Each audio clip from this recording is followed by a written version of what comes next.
बिस्मिल्लाहिर्रहमानिर्रहीम। अस्सलामुअलैकुम। आज का जो मैं आप लोगों के लिए टॉपिक लेकर आई हूँ वो बहुत ही अहम और कहना चाहिए बड़े गौर से देखने वाला टॉपिक है।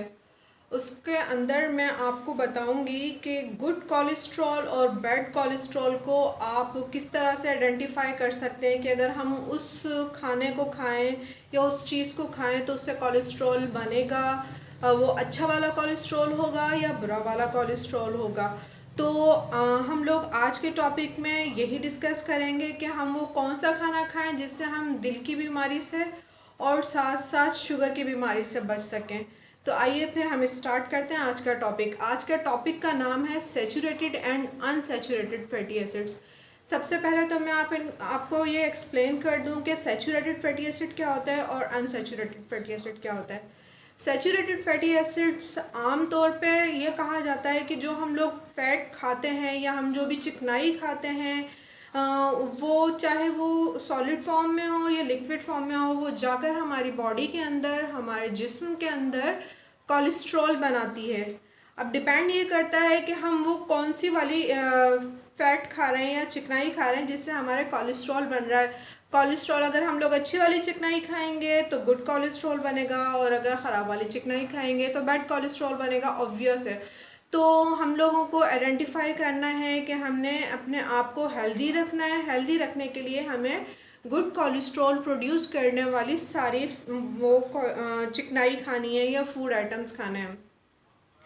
तो सबसे पहले सैचुरेटेड फैटी एसिड को बता देते हूँ। सैचुरेटेड फैटी एसिड की एक बेहतरीन तरीन का लिटमस टेस्ट समझ लें आप। बेहतरीन लिटमस टेस्ट ये है कि वो रूम टेम्परेचर पर जम जाता है। Saturated fatty acid room temperature पर जम जाता है। तो हम लोग वो सारे आइटम्स, वो सारे फूड के आइटम जो रूम टेम्परेचर पर जम जाते हैं या रूम टेम्परेचर पर सॉलिड हो जाते हैं और वो मेल्ट होने के लिए काफ़ी टेम्परेचर रिक्वायर्ड करते हैं, उनको काफ़ी देर तक गर्म करना पड़ता है तब वो पिघलते हैं, तो ऐसे वक्त में वो सैचुरेटेड फैटी एसिड है। और वो सैचुरेटेड फैटी एसिड्स हमारी बॉडी के अंदर जाकर वो बैड कोलेस्ट्रॉल प्रोड्यूस करेगा। सही। अब हम लेते हैं अनसैचुरेटेड फैटी एसिड कौन सा होता है। अनसैचुरेटेड फैटी एसिड वो होता है जो रूम टेम्परेचर के ऊपर, या अगर रखा हुआ है किसी बॉटल में, किसी चीज़ में रूम टेम्परेचर पे रखा हुआ है, तो वो हमारे क्या नाम है, सॉलिड नहीं होगा रूम टेम्परेचर के ऊपर। वो रूम टेम्परेचर के ऊपर ना तो सॉलिड होगा और ना ही हमारी बॉडी के अंदर जाकर वो बैड कोलेस्ट्रॉल बनाएगा, वो गुड कोलेस्ट्रॉल बनाएगा। और good cholesterol in a sense के वो हम लोगों की जो कार्डियोवैस्कुलर डिजीज़ है ना, उसको होने से प्रिवेंट करेगा। अच्छा, एक चीज़ मैं यहाँ पे बताती जाऊँ कि देखें ये कॉन्सेप्ट के जो हमारा अगर गुड कोलेस्ट्रॉल है वो हमारे कार्डियोवैस्कुलर डिजीज़ से बचाता है, यानी कि हार्ट अटैक से, स्ट्रोक से बचाता है, तो ये बिल्कुल गलत है। हाँ, अगर आप अपना लाइफ स्टाइल इस तरह का रखेंगे, गुड कोलेस्ट्रॉल वाले डाइट आइटम्स ले रहे हैं, तो उसके अंदर यूँ होगा कि वो आपको प्रिवेंट करेगा, यानी कि अगर आप के अंदर कोलेस्ट्रॉल 10% बन गया है तो मज़ीद बनने से वो रोकेगा। वो आपकी वेंस को खोलेगा, आपकी आर्टरीज को खोलेगा, ताकि आपकी ब्लड सर्कुलेशन तेज़ी से हो सके। अच्छा, अब मैं बता देती हूँ सैचुरेटेड फैटी एसिड के नुकसान क्या हैं। सबसे पहले तो नुकसान ये है कि वो हमारी बॉडी में जाकर बैड कोलेस्ट्रॉल बनाता है, यानी कि एलडीएल, लो डेंसिटी लिपोप्रोटीन बनाता है। वो बैड कोलेस्ट्रॉल हमारे जो जितनी भी ब्लड सर्कुलेशन की वेन्स होती हैं, आर्टरीज होती हैं, उसमें जाकर वो आहिस्ता आहिस्ता ब्लड के अंदर मिलकर वो ब्लड सर्कुलेशन के अंदर जमना शुरू हो जाता है, और वो हमारे लिए बाइस बनता है या तो स्ट्रोक का या फिर कार्डियोवैस्कुलर डिजीज़, जिसे सीडीवी कहते हैं मेडिकल लैंग्वेज के अंदर। तो इसीलिए कहा जाता है कि जब आपका लिपिड प्रोफाइल करवाया जाता है और उसके अंदर आपका एलडीएल जो है वो आपका ज़्यादा हो, तो इसका मतलब ये है कि आप हार्ट अटैक की तरफ जा रहे हैं, आप हार्ट फेलियर की तरफ जा रहे हैं, आपको किसी भी वक्त हार्ट की कोई प्रॉब्लम हो सकती है। तो ऐसे में हम लोगों ने क्या करना है, हमने लेना है अपनी डाइट के अंदर टर्न, और डाइट को हमने करना है हेल्दी, उसके साथ साथ हमने करना है अपने लाइफ स्टाइल को हेल्दी। अभी हमारे पास टाइम है, हम अपनी लाइफ स्टाइल को अभी से हेल्दी करके अपने आप को एक हेल्दी पर्सन बना सकते हैं। सबसे पहले तो हमने ये करना है कि जो बैड कोलेस्ट्रॉल है यानी एलडीएल है उसको हमने रिप्लेस करना है, सही है। रिप्लेस इन अ सेंस कि देखें जैसे बैड कोलेस्ट्रॉल हमारा किन चीज़ों से बन रहा है, सैचुरेटेड फैटी एसिड्स, वो सारे आइटम जैसे हमारा हम लोग गोश्त खाते हैं, बीफ खाते हैं, वो फैट्स से उसको रिमूव कर दें, उससे उसके ऊपर से चर्बी हटा दें, उसको बिल्कुल फैट फ्री कर दें, उससे भी हमारा बैड कोलेस्ट्रॉल बनता है। उसके अलावा हमारा अक्सर जो है कहना चाहिए कि कोकोनट ऑयल रूम टेम्परेचर पर जम जाता है, वो भी कोलेस्ट्रॉल बनाता है, पाम ऑयल कोलेस्ट्रॉल बनाता है।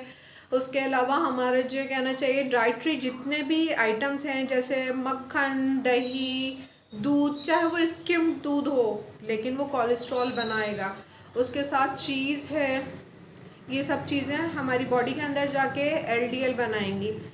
मैं यह नहीं कह रही कि आप लोग उसको खाना बिल्कुल ही छोड़ दें, लेकिन ये तो हो सकता है ना कि आप लोग उसकी मिकदार कम कर दें या ज़रूरत के वक्त कर दें, या इतनी कर दें कि आप उसको फिज़िकल एक्टिविटीज़ के ज़रिए उसको ख़त्म कर सकें, यानी कि उसको यूटिलाइज़ कर सकें। आप सैचुरेटेड फैटी एसिड्स खाएं, यानी कि आप बीफ खाएं, आपने डाइट्री जितने भी आइटम्स लेने हैं डाइट के अंदर, just like milk, butter, yogurt, ये सब चीज़ें ज़रूरी है। इनके अंदर विटामिन्स, प्रोटीन्स, मिनरल्स, ये सब चीज़ें पाई जाती हैं हर चीज़ के अंदर। किसी के अंदर विटामिन डी पाया जाता है, किसी के अंदर विटामिन ई होता है, किसी के अंदर विटामिन ए होता है। तो इन सब चीज़ों को खाना ज़रूरी भी है, लेकिन इतनी मिकदार में खाएं जितना आप उसको यूटिलाइज़ कर सकें। आप अपनी लाइफ के अंदर एक्सरसाइज को अहम बनाएं। डेली बेसिस पे आप लोग वॉक करें, एटलीस्ट कम से कम 20 मिनट्स की वॉक आप लोगों के लिए बहुत ज़रूरी है। हम सब के लिए 20 मिनट्स की walk after dinner it's very important. और दूसरा ये कहना चाहिए कि अगर हम लोग उससे ज़्यादा भी कर लेंगे तो कोई प्रॉब्लम की बात नहीं है, कोई परेशानी की बात नहीं है। हमें ज़्यादा से ज़्यादा चलना है और ज़्यादा से ज़्यादा एक्सरसाइज करनी है। अच्छा, अब ये तो हो गया सैचुरेटेड फैटी एसिड जो हमारी बॉडी के अंदर एलडीएल बना रहा है। अब हम चलते हैं अनसैचुरेटेड फैटी एसिड की तरफ से, जो हमारी बॉडी के अंदर गुड कोलेस्ट्रॉल बनाता है। जो अनसैचुरेटेड फैटी एसिड होता है वो रूम टेम्परेचर पर सॉलिडिफाई नहीं होता, जमता नहीं है, तो वो हमारी बॉडी के अंदर जाकर गुड कोलेस्ट्रॉल बनाएगा, यानी कि वो अच्छा वाला कोलेस्ट्रॉल बनाएगा। हमारी जो वेंस हैं, हमारी आर्टरीज हैं जिसके अंदर से हमारा खून गुजर रहा है, जो नालियाँ हैं, जो नसें हैं, आप लोग जो भी कहते हैं उनको, उसके अंदर जितना तो कोलेस्ट्रॉल जम गया है इतना तो वो रहेगा, लेकिन उससे मज़ीद ज़्यादा होने से वो रोकेगा। अगर वो 10% जम चुकी हैं तो मज़ीद और 90% जमने से उसको रोका जा सकता है, और उसके लिए हमें अनसैचुरेटेड फैटी एसिड इस्तेमाल करना होगा। और वो अच्छा, अब अनसैचुरेटेड फैटी एसिड हमें कहाँ से मिलेगा? अनसैचुरेटेड फैटी एसिड जो है वो ज़्यादातर या तो प्लांट से मिलता है या फिश ऑयल से मिलता है। एक चीज़ हमेशा याद रखें, जो सैचुरेटेड फैटी एसिड या बैड कोलेस्ट्रॉल बनाने वाले आइटम हैं वो हमें या तो एनिमल्स से मिलेंगे, और जो अनसैचुरेटेड फैटी एसिड्स के आइटम हैं यानी गुड कोलेस्ट्रॉल बनाने वाले आइटम, वो हमें फ़िश से और प्लांट से मिलेंगे। तो हमें क्या देखना है कि जो अनसैचुरेटेड फैटी एसिड बनाने वाले आइटम हैं वो कौन कौन से हैं। सबसे पहले एवोकेडो ले लो। एवोकेडो पाकिस्तान में नहीं होता, लेकिन पाकिस्तान से बाहर जितने भी लोग इसको देख रहे हैं, avocado is the best unsaturated fatty acid item, food item. Avocado oil, और उसके साथ है हमारा जनाब कहना चाहिए peanut butter, peanut oil, olive olive oil, और उसके अलावा सनफ्लावर ऑयल, कॉर्न ऑयल, और fish oil, just like omega 3। Omega 3 के ऊपर मैं अभी बहुत जल्द एक नई वीडियो बनाने वाली हूँ जिसके अंदर मैं आप लोगों को ओमेगा 3 के बारे में कंप्लीट इन्फॉर्मेशन दूंगी, और वो आप देखना मत भूलिएगा क्योंकि उसके अंदर उसके बहुत सारे बेनिफिट्स हैं और वो आप लोगों को बहुत फ़ायदा देने वाली है। तो मस्ट आप ओमेगा 3 का देखिएगा। इसके अलावा हमारे अनसैचुरेटेड फैटी एसिड के अंदर इंक्लूड है फ़िश ऑयल। फ़िश ऑयल के साथ हमें नट्स खानी चाहिए, हमें सीड्स खाने चाहिए। ये सारे जो हमारी ऑर्गेनिक डाइट है, या हमें कहना चाहिए पहले वक्तों में लोग खाया करते थे, अब हम लोगों ने खाना छोड़ दिया, जस्ट फास्ट फूड के पीछे हाथों के पड़ गए। तो ये सब चीज़ें हमारी बॉडी के लिए, हमारे लाइफस्टाइल के लिए और हमारी हेल्थ के लिए बहुत डेंजरस हैं। सबसे पहले तो अगर हमारा कोलेस्ट्रॉल बढ़ जाए, बैड कोलेस्ट्रॉल बॉडी के अंदर बढ़ जाए, जिसे हम कहते हैं कि फ़ैट बढ़ गई है, तो वो हमारे जो नुकसान करता है वो हमारी वेंस में, हमारी आर्टरीज़ में, हमारी नसों में जाकर, हमारी रगों में जाकर जमता है। उसके बाद वो हमारा कार्डियोवैस्कुलर डिजीज़ का बायस बनता है। सेकंड, वो हमारा वेट गेन करने का बायस बनता है। अगर हम एक्सरसाइज नहीं कर रहे हैं और हम प्रॉपर डाइट नहीं ले रहे हैं, हम सैचुरेटेड फैटी एसिड नहीं ले रहे हैं, और हम समझ लें कि फ़िज़िकल एक्टिविटीज़ में मसरूफ़ नहीं है, तो इसका मतलब आपको वेट गेन होना ही होना है। तो आपने क्या करना है, वेट गेन होगा तो फिर आपको अर्थराइटिस का भी मसला आ जाएगा, जॉइंट पेन का भी मसला आ जाएगा, और आपके साथ वेट गेन होना यूँ समझ लें कि 100 डिजीज़ का बाइस बनेगा। वेट गेन होगा, कार्डियोवैस्कुलर डिजीज़ का बाइस बनेगा, ब्लड प्रेशर का बाइस बनेगा, डायबिटीज़ का बाइस बनेगा, अर्थराइटिस का बाइस बनेगा। रूमेटॉइड अर्थराइटिस जो होता है वो भी वेट गेन होने से होता है। उसके बाद हमारे जो थायराइड हार्मोन्स हैं वो डिस्टर्ब हो जाएंगे, हमारी बॉडी के जितने भी ग्लैंड्स हैं वो डिस्टर्ब हो जाएंगे, हमारा सांस फूलने लगेगा चलने फिरने में, हमारी physical activities etcetera etcetera etcetera. तो हमने क्या करना है, और अनसैचुरेटेड फैटी एसिड का क्या है, अनसैचुरेटेड फैटी एसिड हमारी बॉडी के अंदर जितने भी कहना चाहिए रगें हैं या पट्टे हैं, उन सब के अंदर जो फैट जमा हुई होती है उसको रिमूव करने में ये बेस्ट किरदार अदा करता है या बेस्ट रोल अदा करता है। उसके साथ साथ यूँ कहना चाहिए कि अनसैचुरेटेड फैटी एसिड मज़ीद और ख़राबी होने से बॉडी के अंदर रोकता है। तो हमें बिल्कुल टाइम वेस्ट किए बगैर अपने लाइफस्टाइल को चेंज करना होगा। हम लोगों को फ्राइड आइटम अपने लाइफस्टाइल में से ख़त्म करने होंगे, और अगर खाना भी है तो महीने में 2 महीने में एक दफ़ा खा लें, और उसके बाद अपनी फ़िज़िकल एक्टिविटी रखें ताकि वो यूटिलाइज हो सके। अगर हमारा वेट कम होगा तो हमें अर्थराइटिस का मसला नहीं होगा, हमें बॉडी गेन जो वेट गेन करती है उसके बाद जो जॉइंट्स पेन का मसला होता है वो मसला नहीं होगा। इन्फ्लेमेशन हो जाती है जॉइंट्स के अंदर, वो जॉइंट्स के अंदर इन्फ्लेमेशन नहीं होगी। तो आप यहाँ देख सकते हैं कि अनसैचुरेटेड फैटी एसिड के कितने फ़ायदे हैं। तो सबसे पहले तो हम लोगों को यही करना है कि हम लोगों ने फ्राइड आइटम को रोकना है, फास्ट फूड को रोकना है। ये कि हमें अनसैचुरेटेड फैटी एसिड यानी ऑलिव ऑयल, कनोला ऑयल और सनफ्लावर ऑयल, इन ऑयल्स को इस्तेमाल करना है, कम मिकदार में इस्तेमाल करना है। ऑयल कभी भी अच्छी मिकदार में, ज़्यादा मिकदार में अच्छा नहीं होता, क्योंकि हम लोगों की फ़िज़िकल एक्टिविटीज़ लॉकडाउन की वजह से और घर में रहने की वजह से बहुत ज़्यादा इफ़ेक्ट हुई है। तो हम लोगों को यूँ करना है कि हमने घर के अंदर ही अपनी एक्सरसाइजेज़ वगैरह करनी है, हल्की फुल्की एक्सरसाइज, हल्की फुल्की वॉक, और वॉक कम से कम हमें 20 मिनट की डेली करनी ही करनी है खाना खाने के बाद, ख़ास तौर पे रात का खाना खाने के बाद।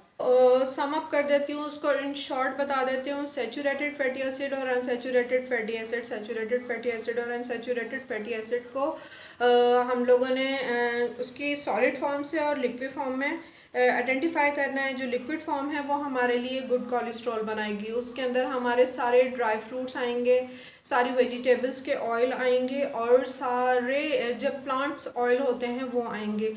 एनिमल से जितने भी प्रोडक्ट हमें मिल रहे हैं वो बैड कोलेस्ट्रॉल बनाते हैं, और हमारी फ़िज़िकल एक्टिविटीज़ को अगर हम कम रखेंगे तो वो obviously bad cholesterol in a large amount हमारी बॉडी में प्रोड्यूस करेंगे। तो हमें सबसे पहले अपने लाइफस्टाइल को चेंज करना है।